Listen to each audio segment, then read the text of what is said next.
Tout au long de l'histoire, l'humanité a été obsédée par l'idée de vivre éternellement. Prenons, par exemple, Qin Shi Huang, le premier empereur à unir la Grande Chine. Pendant son règne vers 250 avant Jésus-Christ, il a commencé à travailler sur ce qui allait devenir la Grande Muraille de Chine. Mais l'empereur Huang était également obsédé par l'éternité.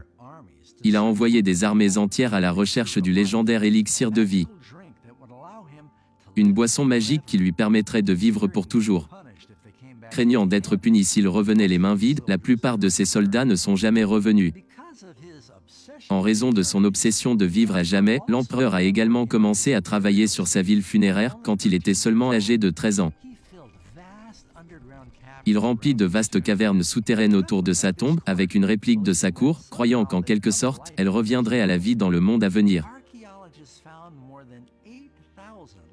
Les archéologues ont trouvé plus de 8000 statues en terre cuite, grandeur nature, de musiciens, des troupes d'acrobates, des hommes forts, des soldats et des chevaux pour garder sa tombe. Il n'y a pas deux identiques.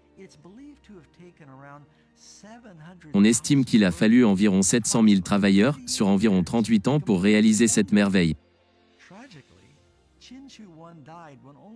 Tragiquement, Qin Shi Huang est mort à seulement 49 ans, manifestement par empoisonnement au mercure.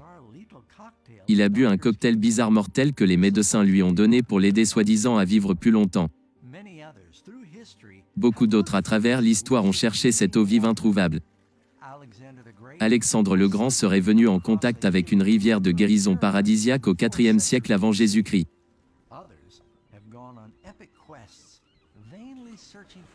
D'autres sont partis en quête épique en vain, à la recherche du Saint Graal, un calice mythique du dernier souper, qui donnerait prétendument la vie éternelle à quiconque pourrait en boire de l'eau. Le navigateur espagnol, Juan Ponce de León. Il a entendu des autochtones de Porto Rico qu'il y avait une île appelée Bimini qui aurait une fontaine de jouvence. Aujourd'hui, les scientifiques adoptent une approche plus pragmatique, en expérimentant les cellules souches et le génie génétique. Le tout dans un effort concerté pour ralentir, arrêter, voire inverser le processus de vieillissement.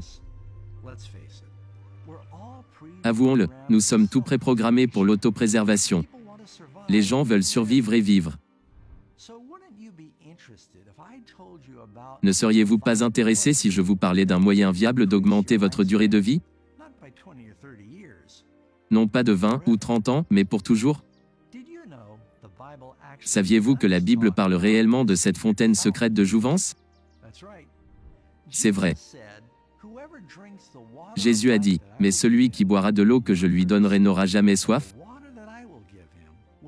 et l'eau que je lui donnerai deviendra en lui une source d'eau qui jaillira jusque dans la vie éternelle. » En fait, la Bible finit par inviter les gens à boire de cette eau vive. Et l'Esprit et l'épouse disent « Viens ». Et que celui qui entend dise « Viens ». Et que celui qui a soif vienne. Que celui qui veut prenne de l'eau de la vie gratuitement. Eh bien, mon ami, c'est réel. Et la Bible enseigne que Dieu veut profondément vous donner ce cadeau de la vie éternelle. Vous pensez peut-être qu'il doit avoir un piège. Comment allez-vous recevoir exactement ce cadeau gratuit? Dans quelques instants, je vais partager avec vous 5 étapes pratiques que vous pouvez prendre pour mettre les clés de la vie éternelle à votre portée. Ce que vous en ferez dépend de vous.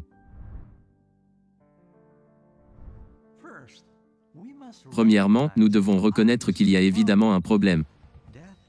La mort, la maladie, le terrorisme, la douleur, rien de tout cela n'était dans le plan originel de Dieu. Dans le monde qui nous entoure, nous pouvons voir qu'une bataille spirituelle fait rage. Entre la lumière et les ténèbres, le bien et le mal, le vrai et le faux. Tout a commencé il y a des éons de cela. Quand la plus haute des créations de Dieu, un ange beau et puissant nommé Lucifer, maintenant mieux connu sous le nom de Satan, est devenu enflammé de jalousie. Il n'aimait pas qu'il ne puisse pas avoir toute la puissance de Dieu.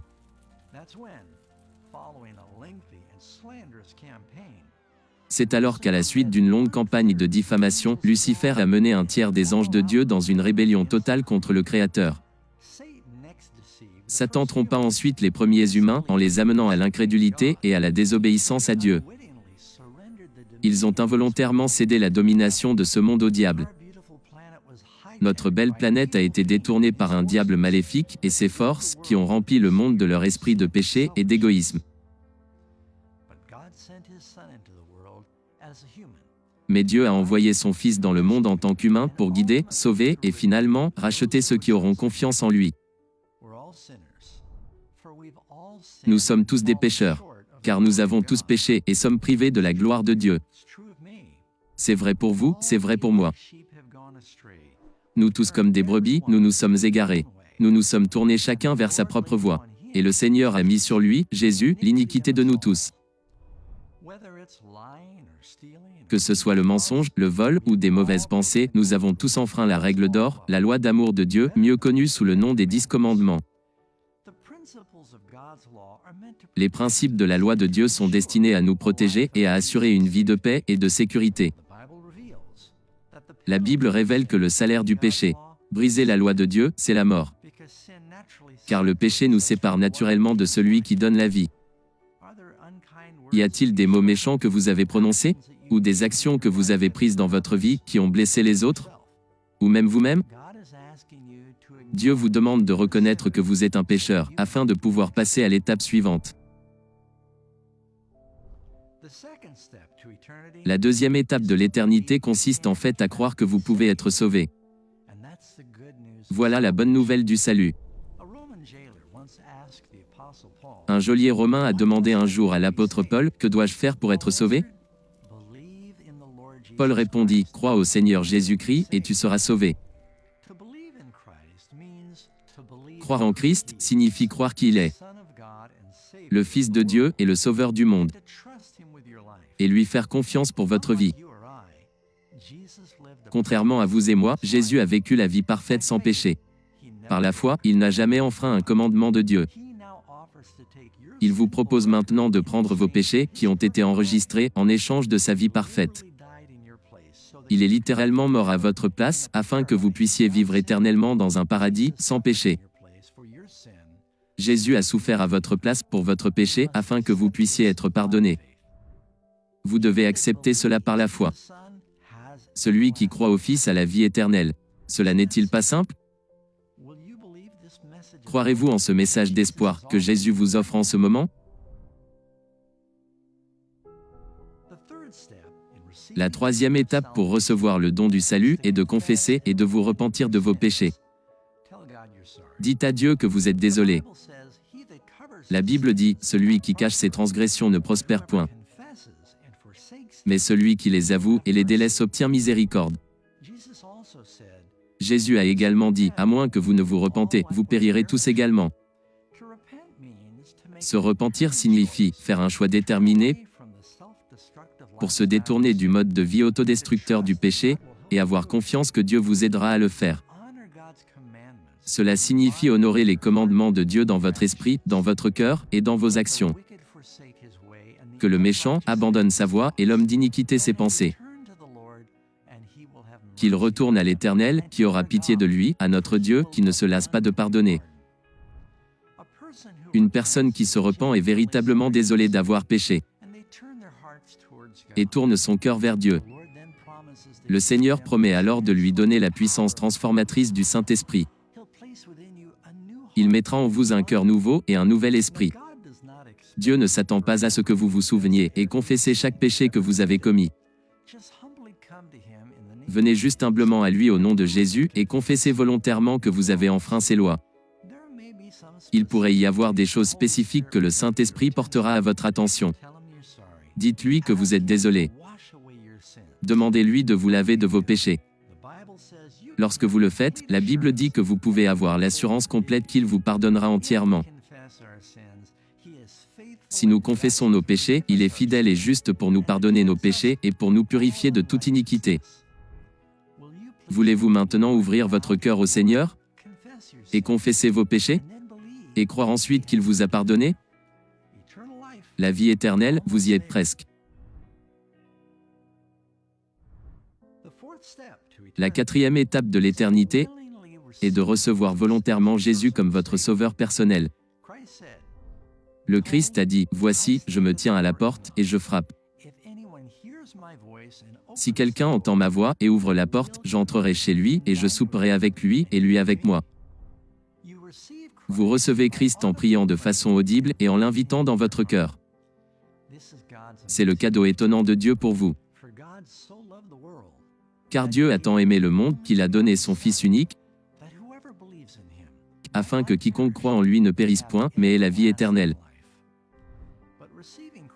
Mais recevoir le Christ signifie aussi beaucoup plus. Cela signifie faire confiance à ses instructions, et son guidage influence votre vie et vos actions. Par conséquent, si quelqu'un est en Christ, il est une nouvelle création. Les choses anciennes sont passées. Voici, toutes choses sont devenues nouvelles. Voulez-vous maintenant recevoir Jésus dans votre vie et lui donner la permission de demeurer en vous? C'est maintenant le meilleur moment. Allez-vous lui demander? Priez sincèrement cette simple prière, puis passez en revue les étapes que nous venons de parcourir. Mon Dieu, je sais que j'ai enfreint tes lois, et mes péchés m'ont séparé de toi. Je crois que ton Fils Jésus est mort pour mes péchés, est ressuscité d'entre les morts, et est vivant au ciel. Voici mes prières. Je suis vraiment désolé pour mes péchés passés, et je veux maintenant me tourner vers toi et me détourner du péché. S'il te plaît, pardonne-moi et aide-moi à marcher dans une vie nouvelle. J'invite Jésus à devenir le Seigneur de ma vie, à diriger et à régner dans mon cœur à partir de ce jour. S'il te plaît, envoie-moi ton Saint-Esprit pour m'aider à t'obéir et à faire ta volonté pour le reste de ma vie. Je prie ces choses au nom de Jésus. Amen. La 5e étape vers l'éternité consiste maintenant à confesser Jésus comme votre Seigneur. La vie éternelle, c'est beaucoup plus que juste recevoir. C'est aussi donner. Pour garder votre foi, vous devez la partager avec les autres, par la parole et par l'exemple. La Bible nous dit, si vous confessez de votre bouche le Seigneur Jésus-Christ et croyez dans votre cœur que Dieu l'a ressuscité des morts, vous serez sauvés. Il dit ensuite, car avec le cœur on croit à la justice et avec la bouche, la confession est faite au salut. Confesser Jésus comme votre Seigneur signifie choisir de le suivre chaque jour. Le Christ a dit, quiconque désire venir après moi, qu'il se renie lui-même, prenne sa croix et me suive. Ami, souviens-toi. Suivre Jésus est une marche continue, une relation d'amour. Si vous trébuchez et tombez en chemin, ne vous découragez pas. Il a promis, je ne vous quitterai jamais, ni ne vous abandonnerai.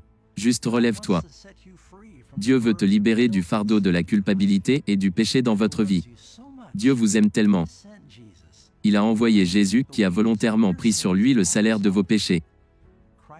Christ est mort pour que vous puissiez vivre. Vivre pour toujours.